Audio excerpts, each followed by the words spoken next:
My name is Michelle Mallinger, and I am the membership assistant at Delmarva Public Radio in Salisbury, Maryland. Now, we broadcast two stations. One is a classical station, and one is a NPR talk radio station. And hopefully, I'm here to show you briefly how to run a pledge drive for your volunteers and how to properly prepare volunteers who are going to be answering phones for your pledge drive. And this kind of factors into event planning, so you can take these tips of providing information and use those in your own events. But today, I am the volunteer, and this is the material that Delmarva Public Radio has provided me. We recently did ours, fall membership drive at Delmarva Public Radio, so these are actually the materials that we use. First, I have my pseudo phone. That's right. First card, phone operation. Always have this because it tells them how to answer it. It seems simple, but it's something they're going to need. Press #7 once you hear the dial tone. Start talking. At DPR, the phone in the front of the room rings, and anybody in the back of the room can answer it, but they have to transfer the call by pressing #7. So this card is actually the most important because you can't even get in touch with the listener if you don't have it. Next, it says start talking. I have my phone. I'm there. What do I say? I don't know what to say. I haven't done this before. Maybe it's been a year since I've done this. Maybe I don't know much about the station. Script. That's right. Card number 2 is everything that the volunteer needs to say in order to get the information. Now, the script coincides with our pledge form. It's everything we need to have to process the pledge. Delmarva Public Radio, this is Michelle. Can I take your pledge? And it has their name, how much they'd like to pledge, all the information, and it finishes with thank you for supporting Delmarva Public Radio, which is always an easy way to end the conversation. They know why they're calling, we know exactly what to say, and we can professionally answer it and handle the call as a volunteer, even without knowing anything, or even with blanking. We have this to cover our back. So once that's out of the way, we also have a few extra forms. Just please remember, just a few tips on, don't forget we can't transfer calls, so take a message, and we usually have a message thing that they can do as well. We have a pamphlet.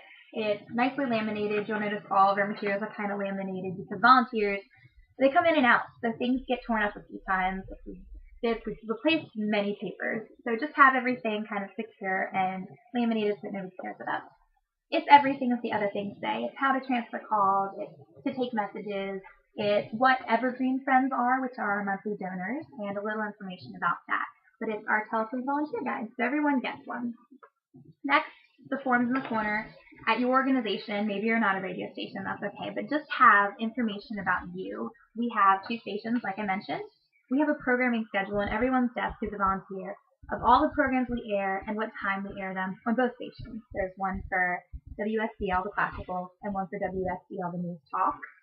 We also have descriptions of those programs. It seems a little thick for volunteers to have to read through, but if the phones aren't ringing, which is not what we want, but if they aren't, they have a little information to supply to the listeners when they ask questions about what we air or when we air it, and they can always answer those questions too if they have them.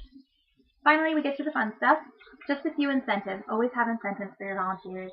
We give them coupons. We give them really cool bubbles. This is what I was actually excited about. Just decorate the room. Always have something for them to kind of enjoy. You'll notice this guy, he's our pen cup. We were festive this year. We were in the fall. So have tablecloths, have stickers, have swag. That's our final step. We love the word swag around the office, but it's just a promotional product, something that you can give out for free that represents your organization. Ours just so happens to be a bumper sticker this year, Delmarva Public Radio. When they leave, we thank them for volunteering with coupons, with little cutesy things, but we also send them with a thank you for supporting us and a way for them to share their support of us with others. So that was our bumper sticker. So hopefully that was brief. It's just provide your volunteers with reading materials, even if you think you know everything you're going to say. Make sure you have a backup and you have it written down because blanking is one of the scariest things you can possibly do as a volunteer. So always provide them that support. That's any kind of event planning. If you'd like more event planning tips, you can always visit my blog. It's www.mmallinger.wordpress.com. Good luck!